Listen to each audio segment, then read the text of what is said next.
ಧರ್ಮಸ್ಥಳದ ಪ್ರಕರಣಕ್ಕೆ ಮತ್ತೊಂದು ಟ್ವಿಸ್ಟ್ ಸಿಗ್ತಾ ಇದೆ. 9 ಸ್ಥಳದಲ್ಲಿ ಮಾನವನ ಅಸ್ಥಿಪಂಜರಗಳು ಪತ್ತೆಯಾಗಿವೆ ಎನ್ನುವಂಥದ್ದು ಗೊತ್ತಾಗ್ತಾ ಇದೆ.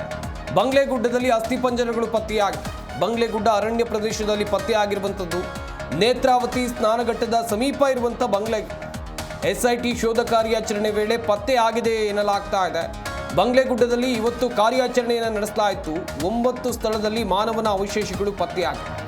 ಧರ್ಮಸ್ಥಳ ಗ್ರಾಮದಲ್ಲಿ ನಡೆದಿದೆ ಎನ್ನಲಾದಂಥ ಅಪರಾಧ ಪ್ರಕರಣಕ್ಕೆ ಸಂಬಂಧಿಸಿದಂತೆ ಅನೇಕ ಮೃತದೇಹಗಳನ್ನು ಹೂತು ಹಾಕಲಾಗಿದೆ ಅಂತ ಆರೋಪಿಸಲಾದಂಥ ಪ್ರಕರಣದ ತನಿಖೆ ಮುಂದುವರೆದಿದೆ. SIT ಇಂದ ಧರ್ಮಸ್ಥಳದ ನೇತ್ರಾವತಿ ಸ್ನಾನಘಟ್ಟದ ಪಕ್ಕದಲ್ಲಿರುವಂಥ ಬಂಗ್ಲೆಗುಡ್ಡ ಕಾಡಿನಲ್ಲಿ ಶೋಧ ಕಾರ್ಯಾಚರಣೆಯನ್ನು ಇವತ್ತು ನಡೆಸಲಾಯಿತು. 9 ಸ್ಥಳದಲ್ಲಿ ಮಾನವನ ಅವಶೇಷಗಳು ಪತ್ತೆಯಾಗಿವೆ ಎನ್ನುವಂಥ ಮಾಹಿತಿ ಇದೆ. 9 ಸ್ಥಳ. ಹಾಗಾದರೆ ಈ ಹಿಂದೆ SIT ಅಧಿಕಾರಿಗಳು ಶೋಧ ಮಾಡಿದಂಥ ಸಂದರ್ಭದಲ್ಲಿ ಯಾಕದು ಸಿಗಲಿಲ್ಲ, ಈಗ ಹೆಂಗೆ ಸಿಕ್ತು ಇರುವಂಥ ಪ್ರಶ್ನೆಗಳು. ಹಾಗೆಯೇ ಯಾರದ್ದು ಈ ಅಸ್ಥಿಪಂಜರದ ಅವಶೇಷಗಳು, ಯಾರದ್ದು, ಈ ವ್ಯಕ್ತಿ ಮೃತಪಟ್ಟಿದ್ದು ಯಾವಾಗ, ಇದು ಹೆಣ್ಣಿನದ್ದ ಅಥವಾ ಇದು ಗಂಡಿನದ್ದ, ಹೀಗೆ ಹಲವಾರು ಅನುಮಾನಗಳು ವ್ಯಕ್ತವಾಗ್ತಾ ಇದೆ. ಕಾದು ನೋಡಬೇಕು.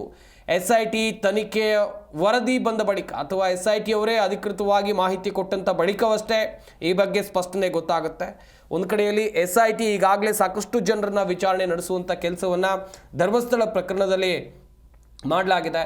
ಮೊದಲು ಮಾಸ್ಕ್ ಮ್ಯಾನನ್ನು ಕರೆದುಕೊಂಡು ಸ್ಥಳ ಮಹಜರು ಮಾಡಿ ಅಲ್ಲಿ ಸಾಕಷ್ಟು ಸ್ಥಳಗಳನ್ನು ಗುರುತು ಮಾಡಿದರು. ಆ ಸ್ಥಳದಲ್ಲಿ ಚಿನ್ನಯ್ಯ, ಆತನ ಹೆಸರು ಚಿನ್ನಯ್ಯ, ಗುರುತು ಮಾಡಿದಂಥ ಜಾಗದಲ್ಲಿ ಏನೂ ಸಿಗಲಿಲ್ಲ. ಆದರೆ ಈಗ ಹುಡುಕಾಟ ನಡೆಸುವಂಥ ಸಂದರ್ಭದಲ್ಲಿ ಸಿಗ್ತಾ ಇದೆ ಅಂತ ಹೇಳಿದರೆ ಏನು, ಯಾವ ಥರ ಟ್ವಿಸ್ಟ್ ಈ ಪ್ರಕರಣಕ್ಕೆ ಸಿಗ್ತಾ ಇದೆ ಗಮನಿಸ್ತಾ ಇದ್ದೀರಾ.